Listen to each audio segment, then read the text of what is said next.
are off. Nice, beautiful morning. Isn't that a great looking sunrise? About 6:50, and we are on our way down to ATF to get this transmission built. So first stop, Wawa for some of that good diesel, and maybe one of them Wawa egg sandwiches, some coffee, and next stop, straight through until ATF. So hopefully we'll get there today, go through it. Hopefully it won't be that big of a deal. I don't think anything's broken. Shouldn't be a big issue. Those guys are freaking on it and they know the deal, so should be a nice in and out deal, hopefully. All right, so here are the clutches. They look literally exactly like how we put them in. So all the clutches are fine. The band is perfectly fine. I mean, would you even think that that has wear on it? There are the high gear clutches, right? High gear, first gear. Low gear band, high gear clutches. Low gear band, high gear clutches. I always mix those up. And this is what we heard right here, the aluminum piece. So you would say this is the softest part in the trans at that point, right? It's the only aluminum, really. And we just really failed with the washers. Yeah, we drove the crush washers, or the thrust washers, right? Thrust washers, yeah. We drove the thrust washers in, and then kind of made those three grooves right there. So then the gears had some play in them, and not a good time. But not a huge issue as far as replacing it, but we have to figure out why it did that. So it's external from the trans is what we're starting to lean towards. So I'm gonna go through the lines, make sure that those are all good. Probably pull off the cooler, make sure that it's good, make sure that there's flow through it, and maybe replace the lines with something different. We don't know yet, but something is causing that, because that shouldn't happen.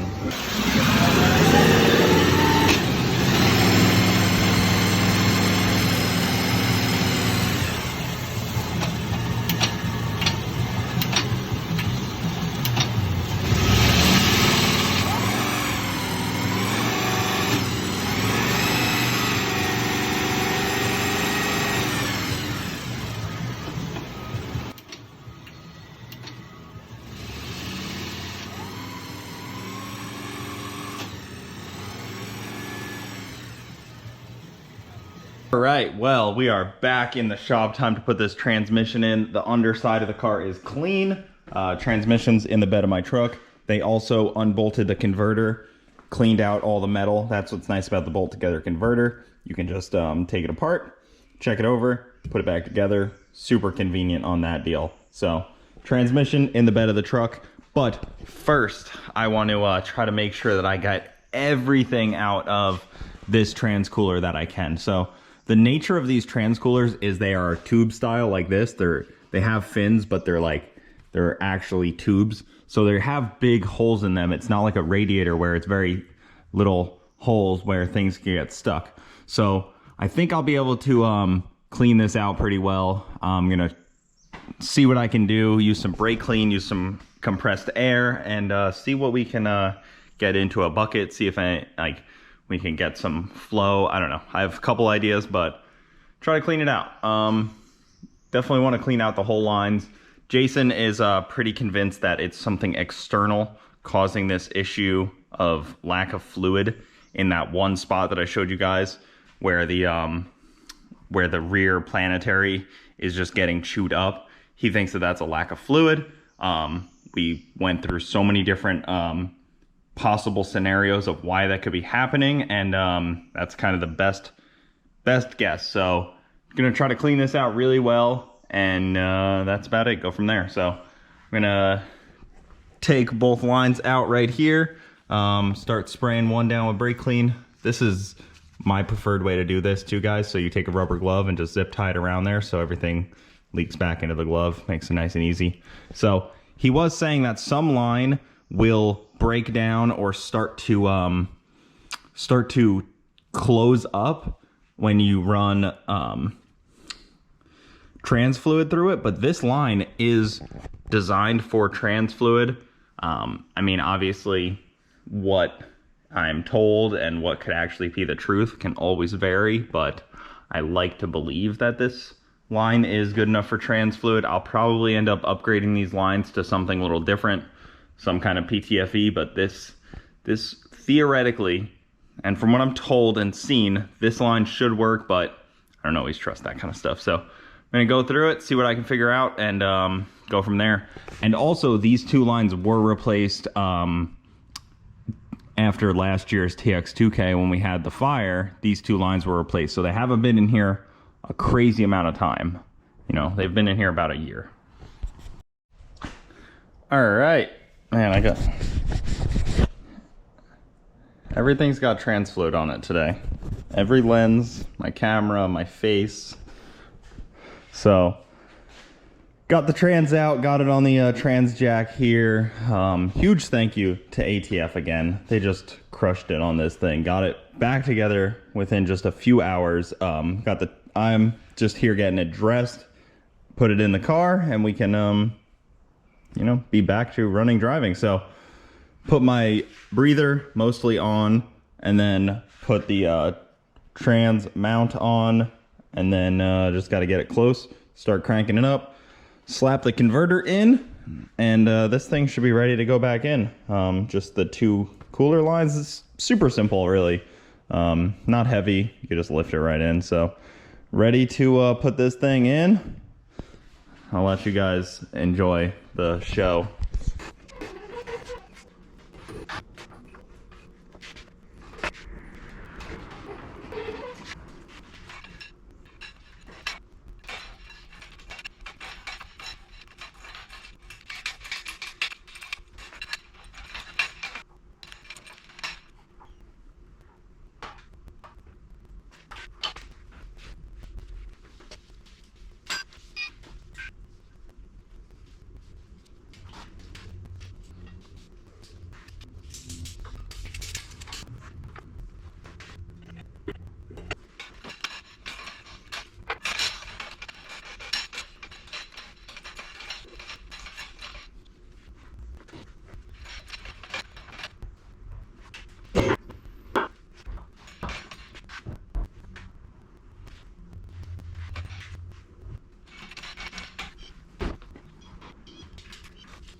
All right, well, there you guys go. Trans is in. I just got to finish tightening up the bell housing bolts, converter bolts, and drive shaft bolts, and then set the shifter linkage again, and we're good to party. Oh, and put fluid in it.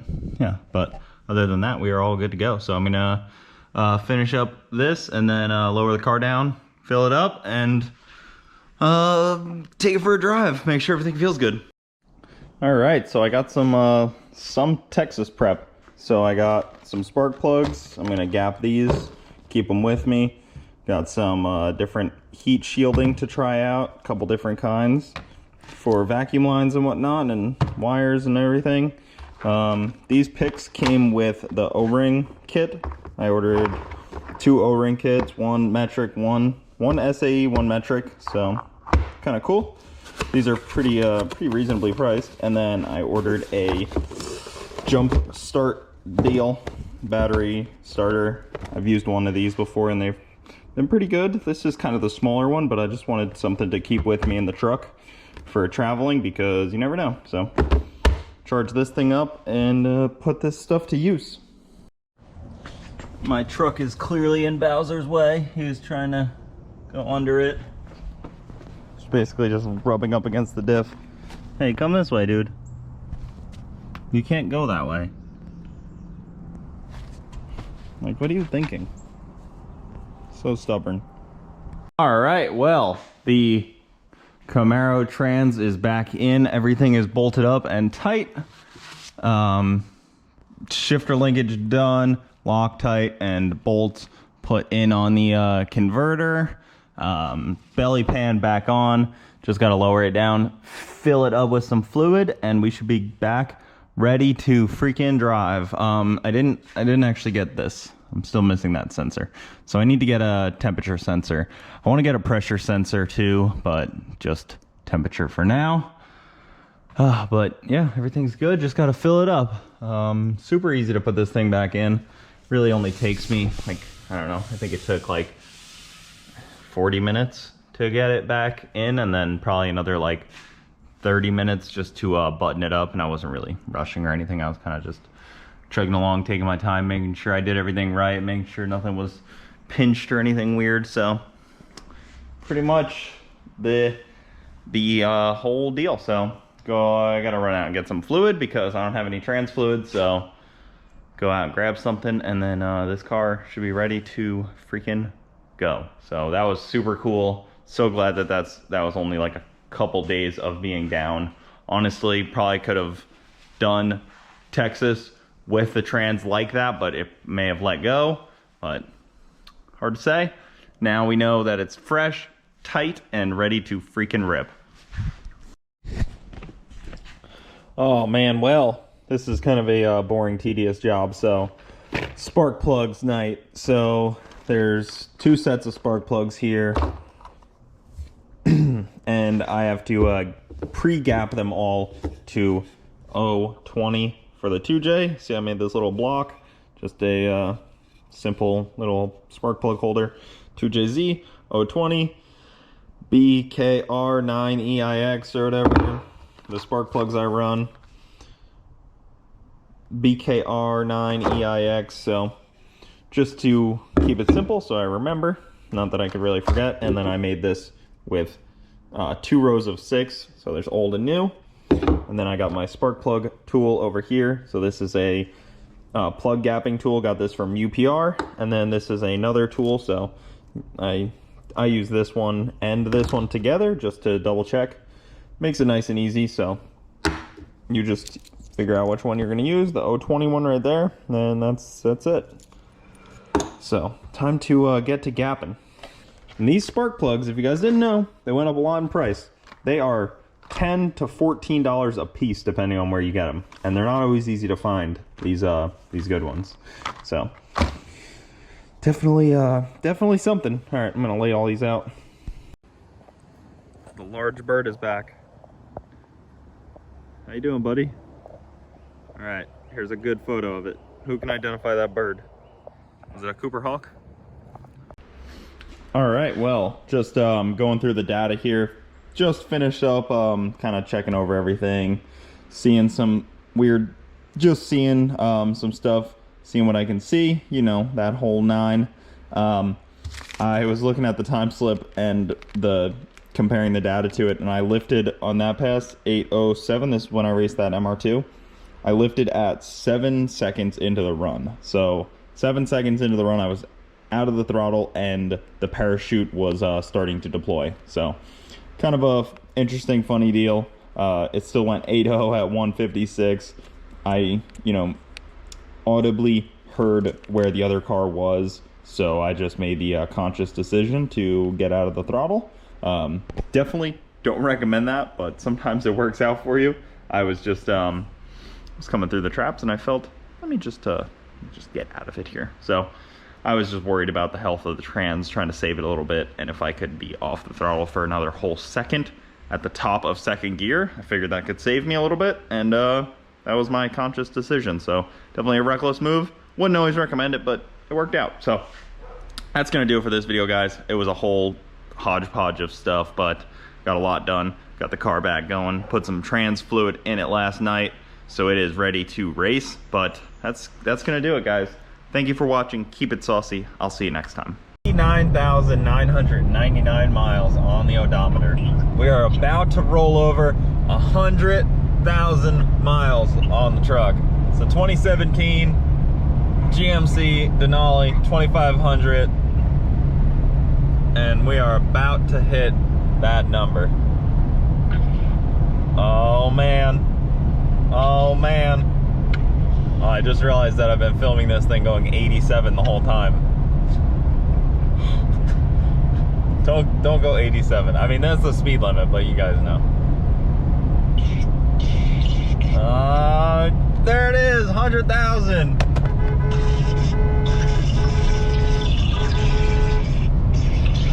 Woohoo! 100,000. Bronte, you were on the phone for it.